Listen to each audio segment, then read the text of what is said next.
বিদ্রোহী কবি কাজী নজরুল ইসলামের সংক্ষিপ্ত জীবনী। 1899 সালের 24শে মে ভারতের পশ্চিমবঙ্গের বর্ধমান জেলায় আসানসোল মহকুমার চুরুলিয়া গ্রামে জন্মগ্রহণ করেন কাজী নজরুল ইসলাম। চুরুলিয়া গ্রামটি আসানসোল মহকুমার জামুরিয়া থানায় অবস্থিত। পিতামহ কাজী আমিনুল্লাহর পুত্র কাজী ফকির আহমেদের দ্বিতীয় স্ত্রী জায়েদা খাতুনের ষষ্ঠ সন্তান তিনি। তার বাবা ছিলেন স্থানীয় এক মসজিদের ইমাম। তারা ছিলেন 3 ভাই এবং 3 বোন। তার সহোদর 3 ভাই ও 2 বোনের নাম হলো সবার বড় কাজী সাহেবজান, কনিষ্ঠ কাজী আলী হোসেন, বোন উম্মে কুলসুম। কাজী নজরুল ইসলামের ডাকনাম ছিল দুখু মিয়া। তিনি স্থানীয় মক্তবে কুরআন, ইসলাম ধর্ম, দর্শন এবং ইসলামী ধর্মতত্ত্ব অধ্যয়ন শুরু করেন।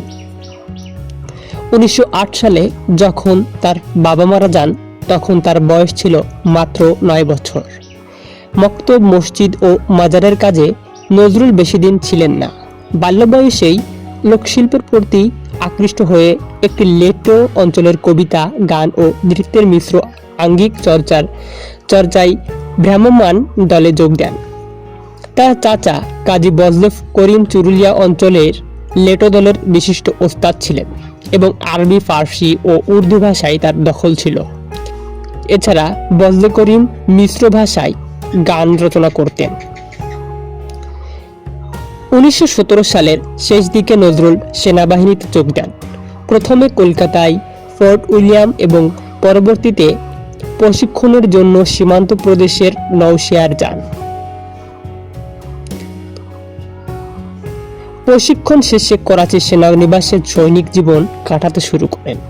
তিনি সেনাবাহিনীতে ছিলেন 1917 সালের শেষ ভাগ থেকে 1920 সালের মার্চ-এপ্রিল পর্যন্ত, অর্থাৎ প্রায় 2.5 বছর। সৈনিক থাকা অবস্থায় তিনি প্রথম বিশ্বযুদ্ধে অংশ নেন। এ সময় নজরুলের বাহিনীর ইরাক যাবার কথা ছিল, কিন্তু যুদ্ধ থেমে যাওয়ায় আর যাননি। 1920 সালে যুদ্ধ শেষ হলে 49 বেঙ্গল রেজিমেন্ট ভেঙে দেওয়া হয়। এরপর তিনি সৈনিক জীবন ত্যাগ করে কলকাতায় ফিরে আসেন। 1922 সালে দিল্লি কবিতায় প্রকাশিত হওয়া মাত্রই জাগরণ সৃষ্টি করে। দৃপ্ত বিদ্রোহী মানসিকতা এবং অসাধারণ শব্দবিন্যাস ও ছন্দের জন্য আজও বাঙালির মানসিকতায় কবিতাটি চির উন্নত শির বিরাজমান। বল বীর বল উন্নত মম শির, শির নেহারি আমারি নত শির ওই শিখর হিমাদ্রির। বল বীর বল মহাবিশ্বের মহাকাশ ফাড়ি, চন্দ্র সূর্য গ্রহ তারা ছাড়ি। ভুলক দুলক বুলক ভয় দিয়া, খোদার আসন আরো সচ্ছে দিয়া।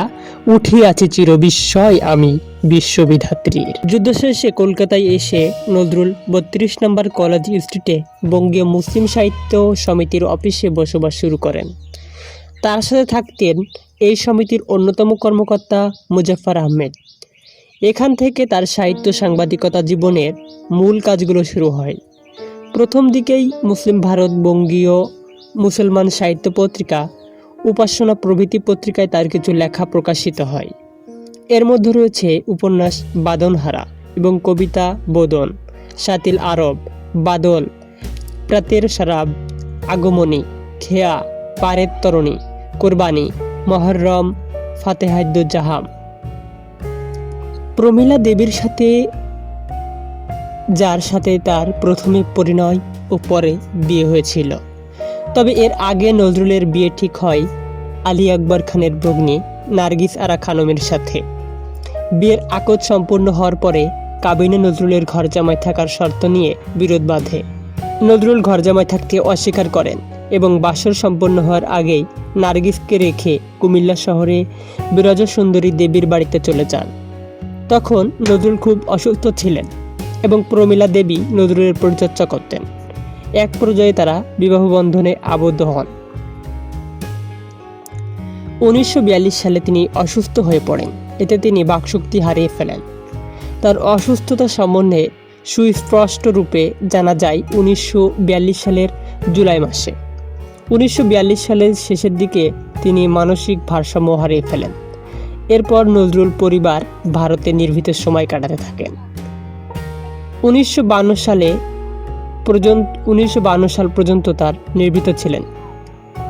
1952 সালে কবি ও কবিপত্নীকে এক মানসিক হাসপাতালে পাঠানো হয়। এরপর 1953 সালের মে মাসে নজরুল ও প্রমীলা দেবীকে চিকিৎসার জন্য লন্ডন পাঠানো হয়। মে 10 তারিখে লন্ডনের উদ্দেশ্য হাওড়া রেলওয়ে স্টেশন ছাড়েন। লন্ডন পৌঁছানোর পর বেশ কয়েকজন বিশেষজ্ঞ চিকিৎসক তার রোগ নির্ণয়ের চেষ্টা করেন। অবশেষে 1976 সালে নজরুলের স্বাস্থ্যেরও অবনতি হতে শুরু করে। জীবনের শেষ দিনগুলো কাটে ঢাকার পিজি হাসপাতালে। 1976 সালের 29 আগস্ট তারিখে তিনি মৃত্যুবরণ করেন।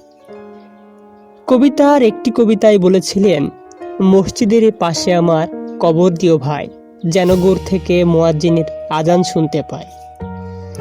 এই কবিতায় তার অন্তিম ইচ্ছা প্রকাশ পেয়েছে। তার এই ইচ্ছার বিষয়টি বিবেচনা করে কবিকে ঢাকা বিশ্ববিদ্যালয়ের কেন্দ্রীয় মসজিদের পাশে সমাধিস্থ করা হয় এবং সে অনুযায়ী তার সমাধি রচিত হয়।